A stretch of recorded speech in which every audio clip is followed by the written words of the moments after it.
until we nearly got arrested. I swear we almost got it. Was like block, yeah? Yeah. My God. That's a block.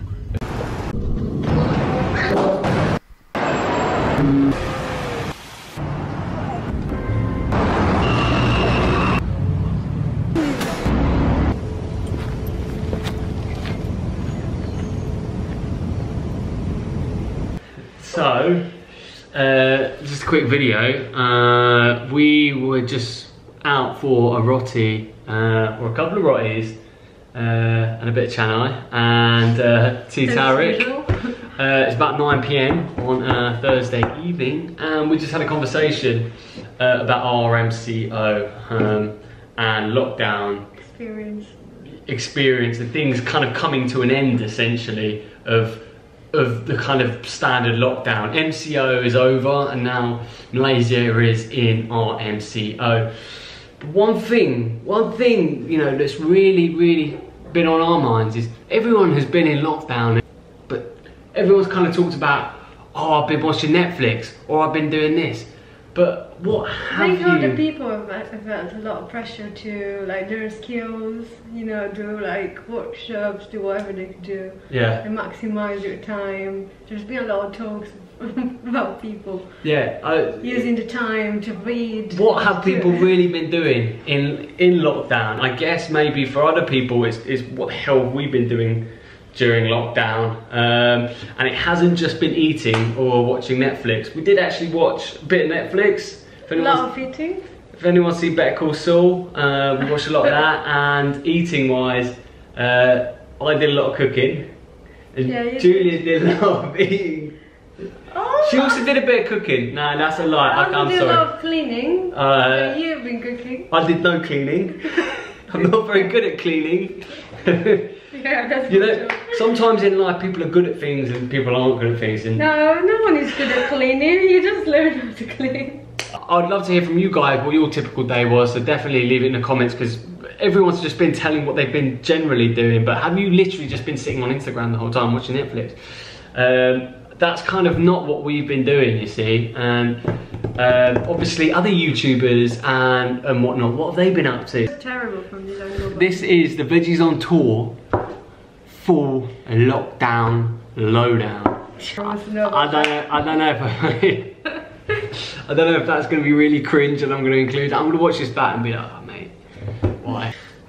Oh, it's the full lockdown story. Sure. It got to something like March the 16th, and there was talk that the country was going to go into lockdown, but obviously we were still getting on a flight to Australia on the 21st. Yeah, I think we heard some rumours from the guy who was renting the room, who told us, oh, there'll be more cases in here, guys.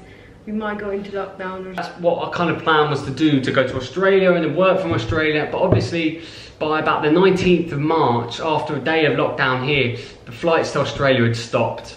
And they had blocked the country and locked down the country. Basically, we ended up being locked down in Casa Residency. The gym stopped. We were trying to go to the gym that morning, and no one was letting us in. There was a woman cleaning the gym. She didn't tell us anything. She saw us outside. We just waited for about 20 minutes, thinking she might open us some point. She didn't. She didn't open. And obviously lockdown at this point was only supposed to be for a couple of weeks. Yeah. That was by the end of March now, that we realised that this lockdown was going to last longer than a couple of weeks. Luckily we had a kitchen, and that's kind of where our lockdown kind of regular daily tasks or regular daily... I'll say so. What was a kind of standard day, Julia? We get up at what time? 8? Half 8? Half 8, I'd say, yeah. Half 8, yeah. Breakfast. Then you say it. I'm trying to remember, because I'm not sure myself what we did at this point. It kind of flew by, and I forget what we even did. Right. We were doing so much that it was actually flowing by. I think you saw you editing videos that we already had. So for you, it was probably straight into editing, and that was before your laptop broke, because you started to put together some videos of stuff we had. I started to do some online courses. I had a few I wanted to get done, and I was like, oh, finally had the time to do that. But of course, my laptop broke So any kind of video editing kind of came to a quick end. And the one thing you did not want to do, and I remember thinking this in lockdown, I was like, wow, I was like, technology places closed, like it's been about 3 weeks now, they're going to be closed for another couple of weeks. Like, one thing you do not want is your laptop breaking down. And my laptop, MacBook went ? And that was the end of that. And in between all that, we were doing shopping, and as you can see, the process of shopping got weirder and weirder through lockdown. So beginning, we were going out together. By, as I said, by the kind of middle end of March, like people started giving us weird looks when we were out together.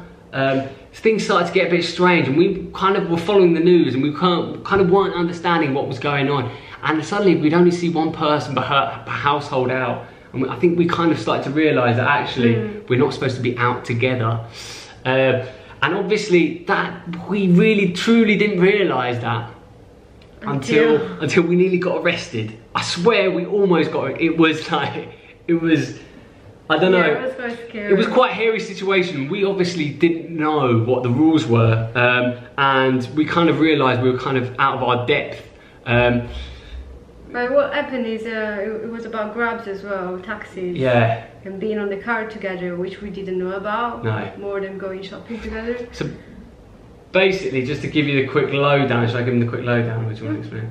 Basically, we went out, we were at Swiss Garden at this point, and we basically went out to go shopping at Bangsar Village Grocer. It's a bit further out from the normal supermarkets that we go to, and we thought, you know, we'll go there as a couple, and we'll get some goods. And obviously, a lot of shopping, and you've got to pick up a load of bits, so we go together. Anyway, long story short, we jump in the Grab, and the Grab driver looks at us funny, and we go, what? And he just gives us a weird look, and he's like, hey. Yeah, and then he started asking us, have you got a letter? He says, have you got a letter? And we said, what do you mean letter? I said, letter for what? And he went, to go to the shops. I said, to go to the shops? I said, there's only 2 of us. I was like, we're just going to the shops together because we both need it. He says, well, you need a letter to go to there. And I said, really? I said, just go to the supermarket. And he said, well, you know, we could go. And basically, he was like, you sure you want to go to that one? Because I might take you to another one that could be better for you. And we're like, what do you mean? Anyway, yeah, so he was like that, and we were like, okay. And he was like, look, forget it. Let's try it out. He said, but there may be police on the way, and if they stop you, it's your problem. And we were like, what? We said, and he said, yeah, you need a letter to travel out. And we quickly realised that maybe there was only supposed to be one of you out. But obviously by this point we had left, and he said it might be alright, you might not get stopped. And he said, if there is a roadblock, it's on you. And we went, okay, and he said, there might not be though. So if there is, I might U-turn and we'll go back to the hotel. I said, great. I said, okay, if there is a problem, we'll U-turn, we'll go back, and then one of us will go, fair enough, or I'll go to a different supermarket in the local area. And as you can see in this video, I'll just play it now. Okay, it's a new mart, you can call it. You go grocers, buy all your groceries, whatever grocery you need, they will pack for you. Right. And then the nearest driver here, you go to Grab Express. Yeah. They will grab food or Grab Express. Right, and they'll pick it up. They'll pick up and send to each residence. I didn't realise that. So you save time, save problem. Yeah. Save a lot of things. Save a lot of hassle, yeah. What should we do?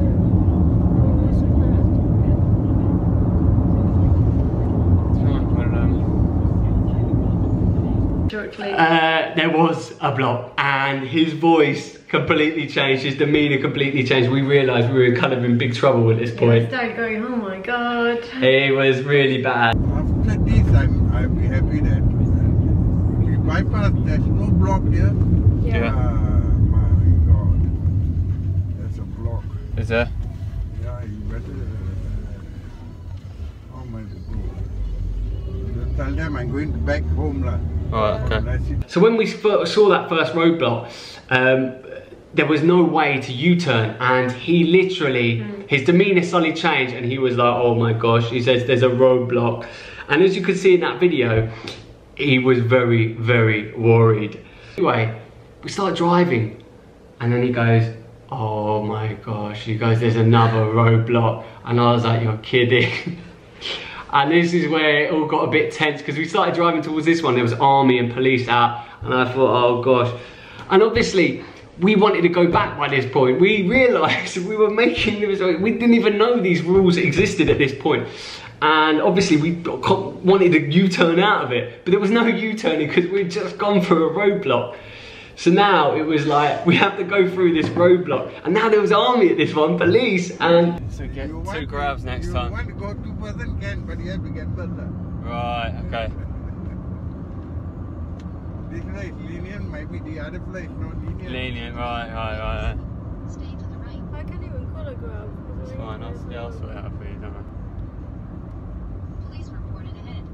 Stay to the right to Jalan Merah. Oh, that's one more block. Oh my god. Do you need to go a different way, do you, or not? You just tell her.